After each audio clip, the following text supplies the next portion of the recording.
Hey guys, what's up? Welcome back to the channel. It's Cynicalex, and today we're going to give you my first impressions on the Sinister 3 update, which I completely trashed in the patch notes, but is actually better than I thought. And unfortunately, the reason for that is that the patch notes didn't explain things properly.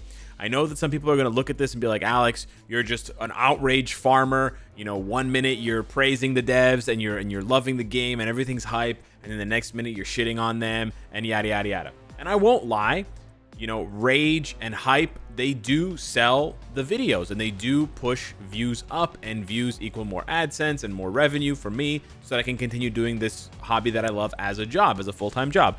But I'm also being completely honest when I say that the patch notes were severely underselling this update. Now, there are parts of the patch notes that oversold the update, so it goes both ways, but they certainly undersold it.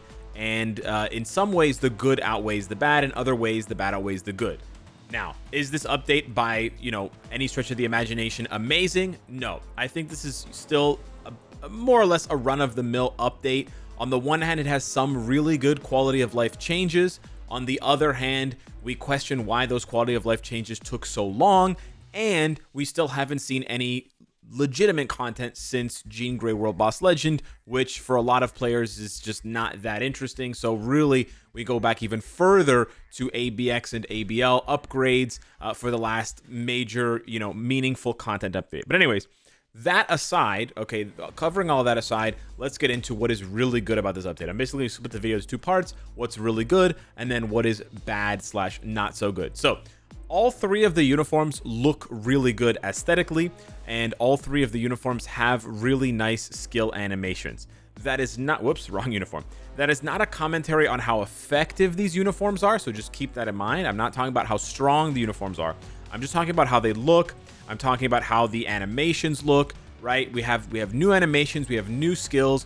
There doesn't seem to be a lot of recycled skills, and the ones that are recycled have been enhanced in enough of a way to make them feel new. Okay, so that is definitely a plus, and I definitely rated that as a minus for things like Shadow Shell's uniform, where it was basically like strictly recycling. So that's not the case here with these uniforms. They do look really great. Another thing that's really great is that Green Goblin doesn't need this uniform to be overpowered or to be strong. People were worried that this new uniform would completely invalidate the No Way Home uniform, and it doesn't. Is this uniform better? Yes, it is better. It is better. But does it invalidate the old uniform in terms of how much better it is? No, it's not, which is really good for players who don't want to buy every single uniform. You don't feel pressured to always keep up with the meta, and even though this uniform is a year old, it can still absolutely put in a lot of work. So that is another really good thing. Another really good thing about this update is the new Obelisks, and you can check them out by going to the Marvel Universe tab and then over to Custom Gear, and then if you just click on the Extreme Obelisk next to the CTP of Transcendence, you can scroll through and see the new effects. There's only a couple of new of the orange effects, which are called Random Option 1. We have Charm, Immunity to Charm, Immunity to Mind Control, which not really that interesting. And then for Random Option 2, you have no new options, but then in Random Option 3, they did a few new things here. So they did a couple of really good things that I want to highlight here. So we have the regular effects here. This one right here, there's a shield here. This one right here is really good. Active. It's not a good effect, but it's good what they did. So in the past, we had, just basically before this update, instead of having one shield, right, a bubble that created a shield equal to 20% of your max HP, it was two separate rolls, one for a physical shield equal to 20% of your HP, and one for an energy shield. So they split it into physical and energy. And the thing is that it wasn't actually just two rolls, it was actually like 6 rolls, because you could roll a shield equal to 10% of your HP, I believe 16% of your HP, and then 20. So they flattened that into just one roll. Now the one roll I assume still has lower rolls, like a 10% and a 16%, but that means that there are fewer overall, right? Instead of having 6 options that you can land on, there's now only 3. So that means there's a higher chance of getting the better rolled stats, like the better rolled options, like the 200% damage proc or the 5 seconds of invincibility on an obelisk, okay? Another thing that they did is they got rid of the damage falls on the head. That was just a completely useless Obelisk effect, and it actually confused a lot of people because it had a really high percentage of damage. So people thought that it was like a damage proc because they saw the damage proc being 200%, and then they see the damage falls on the head as 300%. So you would have people confidently saying in forums and stuff, oh, I have a 300% damage proc on my Captain America. And people would be like, oh, hang on, that's not a damage proc. That's actually damage falls on the head, and that's trash. Unfortunately, they didn't get rid of the freeze one, which is similar as well. It's 350%, and it can definitely still confuse players. But it's nice to see that they got rid of some of them. But then the other highlight, well, they added this barrier one, which is a new one, not really as interesting or as strong. They also added a debuff immunity one, where a 20% chance when hit to cleanse yourself for 5 seconds on a 15-second cooldown. This is very good for Alliance Conquest. Not really going to see much play in Timeline Battle, but I do like to see them experimenting. I wish it was a little bit stronger. Like, I wish it was a 10-second debuff immunity. I think then you could actually take it seriously as an alternative to some CTPs, but we know that they don't want alternatives to CTPs because that takes away their revenue stream, so we sort of have to take what we can get. But the interesting one here is these last two. So check this out. Activation rate, right? 15% chance when attacking to increase your basic damage by 1% per 1% of either crit rate or dodge. They don't have both of them added together, but it's one or the other. So they basically give you a little bit less than half of the rage proc effect.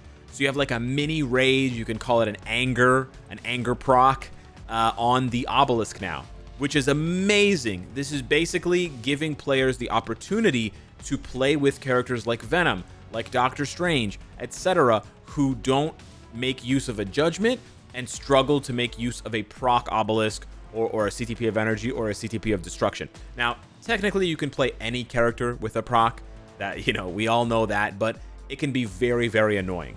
And so a lot of these characters are then by default just pegged as rage characters. Oh, you have a rage, give it to Doctor Strange because he's not useful with anything else. That is no longer the case.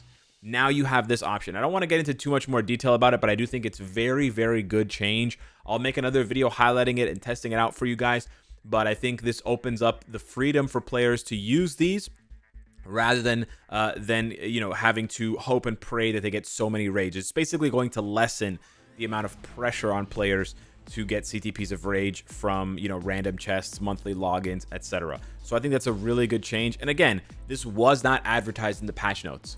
I would have had a completely different reaction if they had advertised this, but the only thing they advertised in the patch notes was this screenshot right here, which only shows you the charm and mind control. And in my opinion, that's actually a net negative because you don't want to roll those. You just want to roll guard break immunity or one of the counting stats like ignore dodge, crit damage, max HP, etc.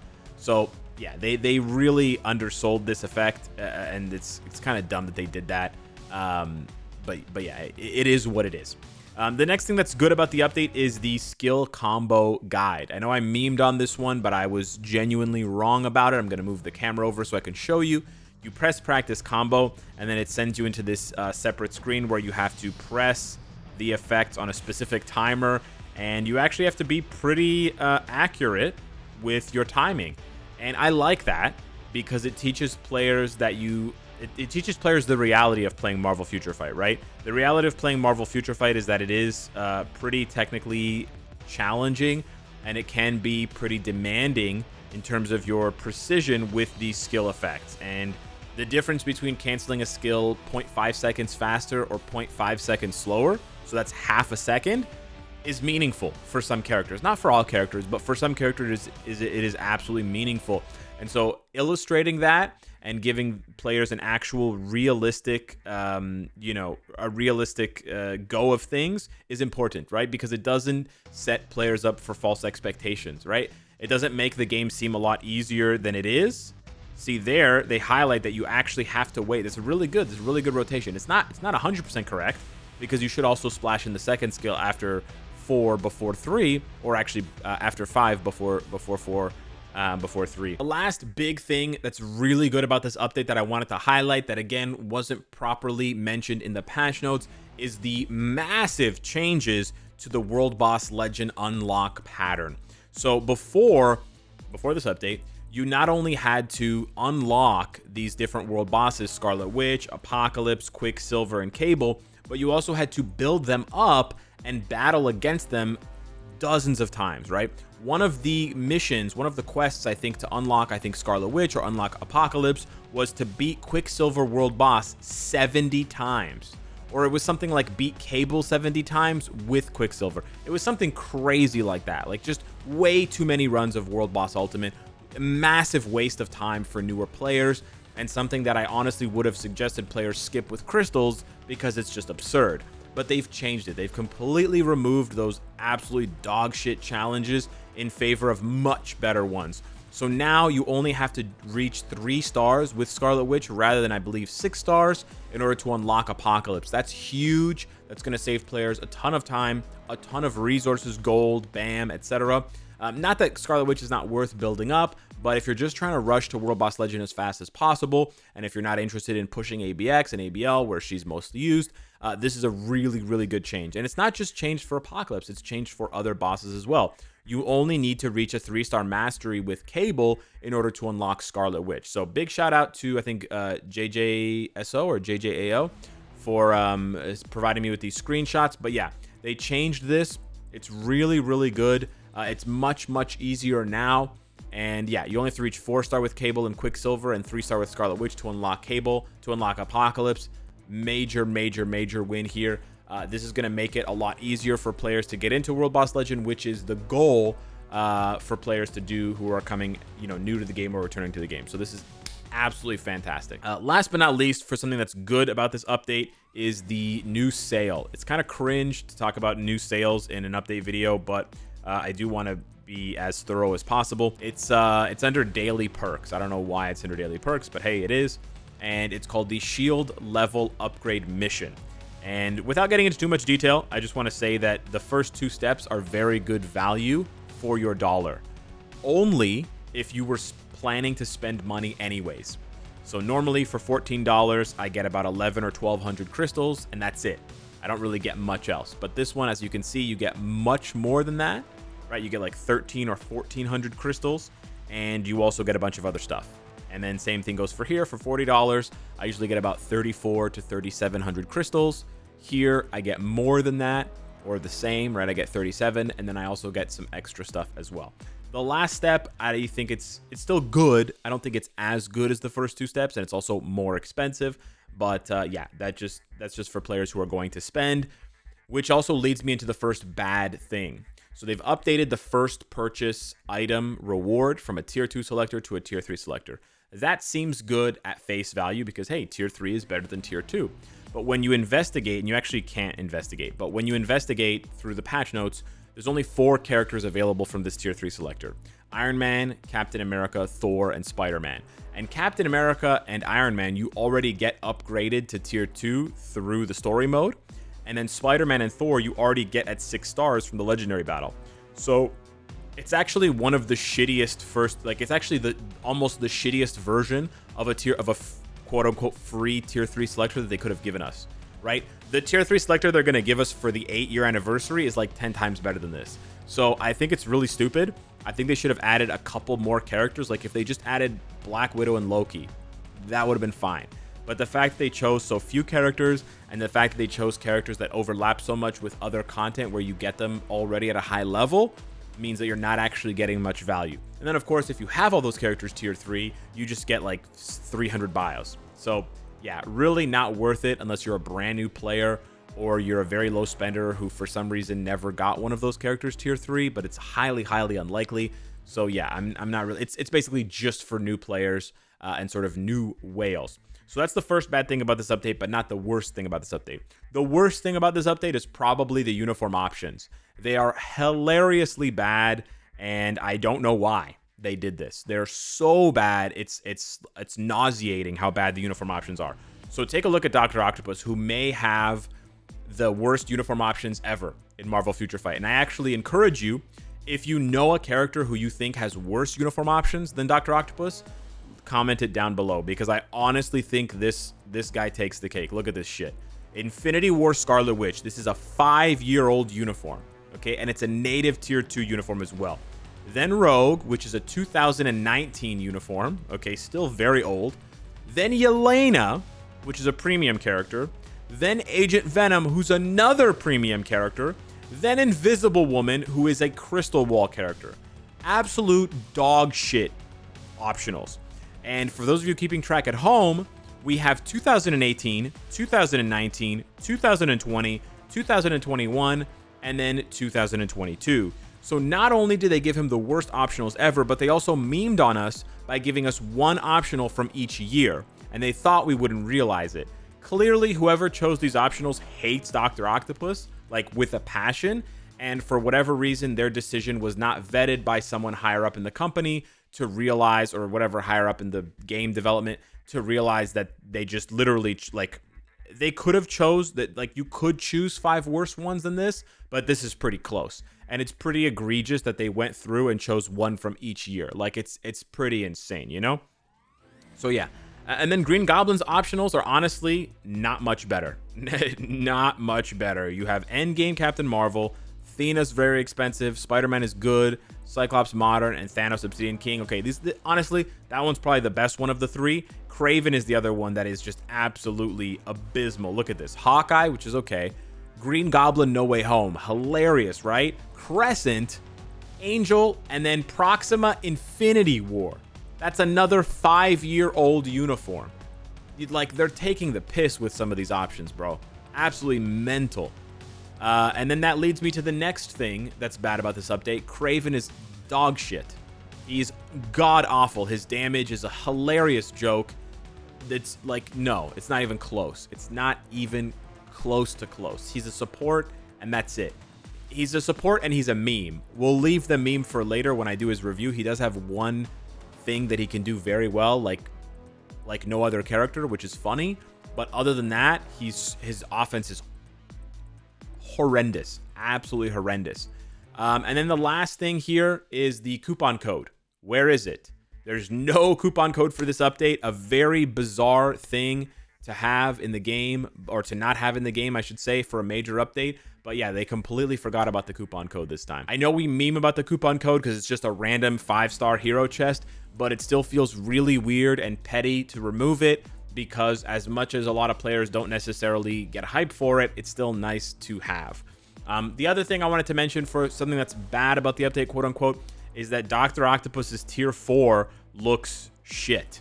And they already patched it to change the wording, because it's supposed to say that it sets the cooldown. See, it says, I haven't patched my game yet. It says that it sets the cooldown time of all skills to 4 seconds. And this is what it said in the patch notes, but this is extremely misleading because it does not reset the passive, the cooldown of Sinister Plan, which is one of his skills. So they've actually patched it. If you close the game and reopen it, it'll say that it, and download the like 5 megabyte patch, it'll say that it sets the cooldown time of all basic skills to 4 seconds. That's still really bad, and it basically just, it's just really bad. His tier 4 is really bad. From what I've seen, he gets a good stat bump from his tier 4, but his actual tier 4 ability seems to be the worst, and he may already be the worst tier 4 in the game. Not only because he has to compete with all other combat types, which is already a pretty tall order, you know, with Moon Knight, Namor, Cap, Carnage, Hulk, Venom, but also that he just sucks, and that his tier 4 just sucks ass. It's like the worst tier 4 I've seen. If it reset the cooldown of everything, and if it lasted more than 4 seconds so that you could spam the rotations a couple of times, I think he'd be very interesting, especially with a rage. You could do like a Giga Spaz proc, but you can't do that because it resets them to 4 seconds, and it's a 4-second effect. So as soon as you're done with the skills, they're on a 4-second timer. You're not going to be able to press them again before the effect is done. So yeah, I think despite them trying to be cute and trying to be unique, I think they completely dropped the ball with his tier 4. So that about does it for everything that's good and everything that's bad in this update. Overall, I would probably give this update, sorry about that, about a 7 out of 10, maybe a 6.5 out of 10. I was originally going to give it like a 4 or a 5, but the changes that were not advertised properly in the patch notes definitely brought it up a lot higher. So yeah, hit me up in the comments down below. Let me know what you think. Thank you so much for watching. Smash the like button, and I'll see you in the next one. Take care.